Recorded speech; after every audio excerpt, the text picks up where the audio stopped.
ये ओहद का पहाड़ है। ये ओहद का पहाड़ जाली नज़र आ रहा, तो उसी के अंदर 70 असहाबे कराम लेटे हुए हैं और उन्हीं में से रसूल करीम सल्लल्लाहु अलैहि वसल्लम के अजीज़ चचा हज़रत अमीर हमजा शहीद हुए थे।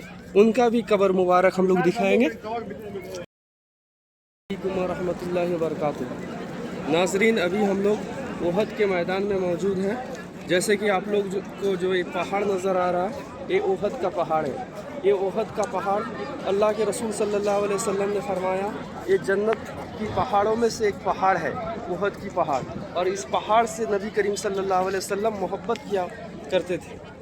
तो हम लोग ओहद के मैदान में मौजूद हैं और सामने में जो वो दीवार सा नज़र आ रहा, जो जाली नज़र आ रहा, तो उसी के अंदर 70 असहाबे कराम लेटे हुए हैं और उन्हीं में से रसूल करीम सल्लल्लाहु अलैहि वसल्लम के अजीज़ चचा हज़रत अमीर हमजा शहीद हुए थे। उनका भी कब्र मुबारक हम लोग दिखाएंगे।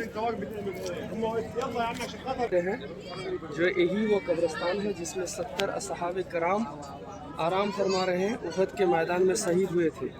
और अंदर जो एक निशान दिखाई दे रहा, वहाँ 3 सहाबा किराम का कब्र मुबारक है और वहीं पे हज़रत अमीर हमजा नबी करीम सल्लल्लाहु अलैहि वसल्लम के चचा जान हज़रत अमीर हमजा का भी कब्र मुबारक है। आप लोग ज़ियारत कीजिए। और यहाँ पे एक बोर्ड भी लगा हुआ है, आप लोग पढ़ सकते हैं। कई मुख्तलिफ़ ज़बानों में इस बोर्ड पे लिखा हुआ है, आप लोग पढ़ सकते हैं।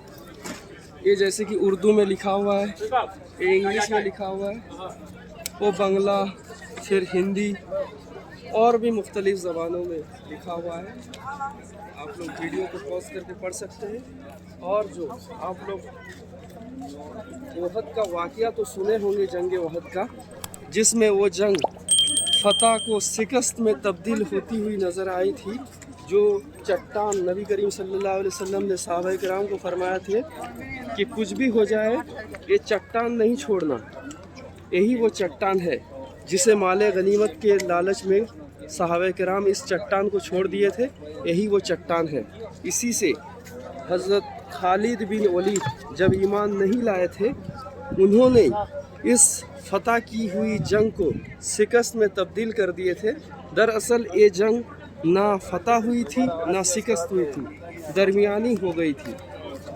यही वो चट्टान है, आप लोग देख सकते हैं, करीब से देख सकते हैं। यही वो चट्टान है। यही चट्टान में सहाबा किराम, इसी चट्टान में सहाबा किराम को रसूल पाक सल्लल्लाहु अलैहि वसल्लम ने निगरानी के लिए बैठाए थे। कहे कि जब तक ना मेरी इजाज़त हो ये चट्टान को नहीं छोड़ना।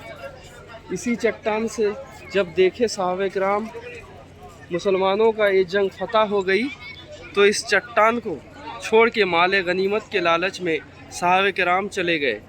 तो इसी चट्टान से खालिद बिन वलीद ने अपनी लश्कर को लेके, जो बाद में ईमान भी लाए थे, सहाबी हुए थे, तो उन्होंने तब ईमान नहीं लाए थे खालिद बिन वलीद, तो उन्होंने इस फतह किया हुआ जंग को शिकस्त में तब्दील कर दिए थे।